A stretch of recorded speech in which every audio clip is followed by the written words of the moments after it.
ಇನ್ನು ಇವತ್ತು ಮಹಿಳಾ ದಿನಾಚರಣೆ. ದೇಶದಾದ್ಯಂತ ನಾರಿ ಶಕ್ತಿಯನ್ನ ಕೊಂಡಾಡಲಾಗ್ತಾ ಇದೆ. ತೊಟ್ಟಿಲು ತೂಗುವಂತ ಕೈ ಜಗತ್ತನ್ನೇ ಆಳಬಲ್ಲದು ಅನ್ನೋದನ್ನ ಈಗಾಗಲೇ ಹಲವು ಗಟ್ಟಿಗಿತ್ತಿಯರು ತೋರಿಸಿಕೊಟ್ಟಿದ್ದಾರೆ. ಇದೇ ಮಹಿಳಾ ದಿನಾಚರಣೆಯಂದೇ ಕನ್ನಡಿಗರಿಗೆ ಗುಡ್ ನ್ಯೂಸ್ ಸಿಕ್ಕಿದೆ. ಡಾಕ್ಟರ್ ಸುಧಾಮೂರ್ತಿ ಅವರಿಗೆ ಕೇಂದ್ರ ಸರ್ಕಾರ ಗಿಫ್ಟ್ ಕೊಟ್ಟಿದೆ.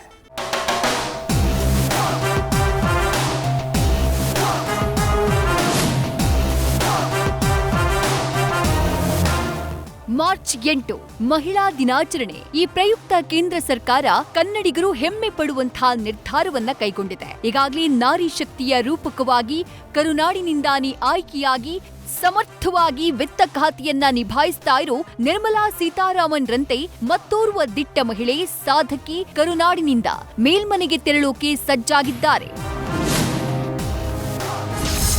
ರಾಜ್ಯಸಭೆಗೆ ಇನ್ಫೋಸಿಸ್ ಮುಖ್ಯಸ್ಥೆ ಸುಧಾಮೂರ್ತಿ ನಾಮನಿರ್ದೇಶನ. ಟೆಕ್ ದೈತ್ಯ ಇನ್ಫೋಸಿಸ್ ಕಟ್ಟುವಲ್ಲಿ ಪತಿ ನಾರಾಯಣಮೂರ್ತಿಗೆ ಸಾಥ್ ಕೊಟ್ಟ ಸಾಧಕಿ, ಹೆಮ್ಮೆಯ ಕನ್ನಡತಿ, ಸಮಾಜ ಸೇವಕಿ ಸುಧಾಮೂರ್ತಿ ರಾಜ್ಯಸಭೆಗೆ ನಾಮನಿರ್ದೇಶನಗೊಂಡಿದ್ದಾರೆ. ಬಿಜೆಪಿಯಿಂದ ಅವರು ಮೇಲ್ಮನೆಗೆ ನೇಮಕಗೊಂಡಿದ್ದಾರೆ. ಸಮಾಜ ಸೇವೆ ವಿಭಾಗದಲ್ಲಿ ಸುಧಾಮೂರ್ತಿಯವರನ್ನ ರಾಷ್ಟ್ರಪತಿ ದ್ರೌಪದಿ ಮುರ್ಮು ರಾಜ್ಯಸಭೆಗೆ ನಾಮನಿರ್ದೇಶನ ಮಾಡಿದ್ದಾರೆ. ಈ ಹಿಂದೆ ಧರ್ಮಸ್ಥಳದ ಧರ್ಮಾಧಿಕಾರಿ ಡಾಕ್ಟರ್ ಡಿ ವೀರೇಂದ್ರ ಹೆಗಡೆ ಅವರನ್ನ ಬಿಜೆಪಿ ರಾಜ್ಯಸಭೆಗೆ ನಾಮನಿರ್ದೇಶನ ಮಾಡಿತ್ತು. ಸುಧಾಮೂರ್ತಿ ನೇಮಕ ಬೆನ್ನಲ್ಲೇ ಟ್ವೀಟ್ ಮಾಡಿ ಪ್ರಧಾನಿ ಮೋದಿ ಸಂತಸ. ಇನ್ನು ಸುಧಾಮೂರ್ತಿ ಮೇಲ್ಮನೆಗೆ ನಾಮನಿರ್ದೇಶನವಾಗಿದ್ದಕ್ಕೆ ಪ್ರಧಾನಿ ನರೇಂದ್ರ ಮೋದಿ ಸಂತಸ ವ್ಯಕ್ತಪಡಿಸುವ ಜೊತೆಗೆ ಅಭಿನಂದಿಸಿದ್ದಾರೆ. ಈ ಬಗ್ಗೆ ಟ್ವೀಟ್ ಮಾಡಿರುವ ಅವರು, ರಾಷ್ಟ್ರಪತಿಯವರು ಸುಧಾಮೂರ್ತಿಯವರನ್ನ ರಾಜ್ಯಸಭೆಗೆ ನಾಮನಿರ್ದೇಶನ ಮಾಡಿರುವುದು ಸಂತಸ ತಂದಿದೆ. ಸಮಾಜ ಸೇವೆ, ಲೋಕೋಪಕಾರ ಮತ್ತು ಶಿಕ್ಷಣ ಸೇರಿದಂತೆ ವಿವಿಧ ಕ್ಷೇತ್ರಗಳಿಗೆ ಸುಧಾಮೂರ್ತಿಯವರ ಕೊಡುಗೆ ಅಪಾರ ಮತ್ತು ಸ್ಫೂರ್ತಿದಾಯಕವಾಗಿದೆ ಅಂತ ಹೇಳಿದ್ದಾರೆ.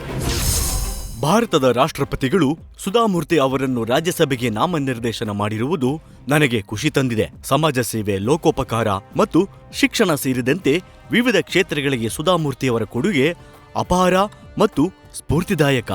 ರಾಜ್ಯಸಭೆಯಲ್ಲಿ ಅವರ ಉಪಸ್ಥಿತಿಯು ನಮ್ಮ ನಾರಿ ಶಕ್ತಿಗೆ ಪ್ರಬಲವಾದ ಸಾಕ್ಷಿಯಾಗಿದೆ. ಇದು ನಮ್ಮ ರಾಷ್ಟ್ರದ ಭವಿಷ್ಯ ರೂಪಿಸುವಲ್ಲಿ ಮಹಿಳೆಯರ ಶಕ್ತಿ ಮತ್ತು ಸಾಮರ್ಥ್ಯವನ್ನ ಉದಾಹರಣೆಯಾಗಿ ತೋರಿಸುತ್ತದೆ.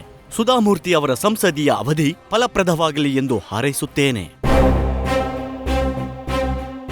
ಇನ್ನು ತಾವು ರಾಜ್ಯಸಭೆಗೆ ನಾಮನಿರ್ದೇಶನವಾಗ್ತಾ ಇದ್ದ ಹಾಗೆ ಸುಧಾಮೂರ್ತಿ ಖುಷಿಯಾಗಿದ್ದಾರೆ. ಪ್ರಧಾನಿ ಮೋದಿ ಹಾಗೆ ರಾಷ್ಟ್ರಪತಿ ದ್ರೌಪದಿ ಮುರ್ಮು ಅವರಿಗೆ ಧನ್ಯವಾದವನ್ನ ತಿಳಿಸಿದ್ದಾರೆ. ಗೌರವಾನ್ವಿತ ಪ್ರಧಾನಮಂತ್ರಿ ನರೇಂದ್ರ ಮೋದಿಯವರಿಗೆ ಧನ್ಯವಾದ. ನಮ್ಮ ಗೌರವಾನ್ವಿತ ರಾಷ್ಟ್ರಪತಿ ದ್ರೌಪದಿ ಮುರ್ಮು ಅವರಿಂದ ರಾಜ್ಯಸಭೆಗೆ ನಾಮನಿರ್ದೇಶನಗೊಂಡಿರುವುದು ನನಗೆ ಸಿಕ್ಕ ಗೌರವ. ನಮ್ಮ ರಾಷ್ಟ್ರಕ್ಕೆ ಸೇವೆ ಸಲ್ಲಿಸಲು ಸಿಕ್ಕ ಅವಕಾಶಕ್ಕಾಗಿ ನಾನು ತುಂಬಾ ಕೃತಜ್ಞಳಾಗಿದ್ದೇನೆ.